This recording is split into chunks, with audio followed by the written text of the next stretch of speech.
कल मैंने एक सवाल पूछा था, अगर आपका पार्टनर कल एग्जिट करे तो क्या होगा। अब एक रियल एग्जांपल समझिए। बैंगलोर की एक टेक स्टार्टअप में दो को फाउंडर्स थे। दोनों ने मिलकर कंपनी शुरू की।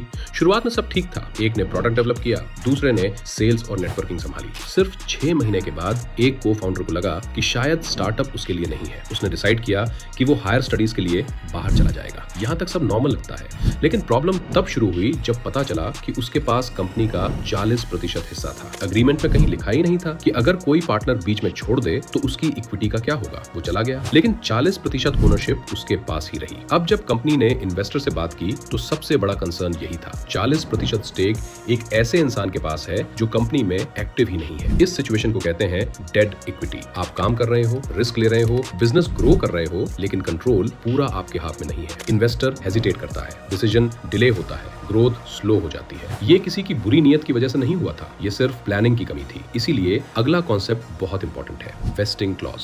मैं नेक्स्ट पार्ट में समझाऊंगा कि कैसे इक्विटी को इंस्टॉलमेंट्स में देने का सिस्टम ऐसे रिस्क को ऑलमोस्ट खत्म कर देता है। अगर आप पार्टनरशिप में हो या फ्यूचर में प्लान कर रहे हो तो इस चीज को इग्नोर मत कीजिए। और अगर आप उन फाउंडर्स में नहीं आना चाहते जो बाद में कहते हैं काश पहले समझ लिया होता, तो ब्रीफलेस लॉयर को सब्सक्राइब कीजिए। यहाँ हम बिजनेस को अंदाजे से नहीं, क्लैरिटी से बिल्ड करना सिखाते हैं। बिजनेस तब तक स्ट्रांग नहीं होता जब तक ओनरशिप क्लियर ना हो।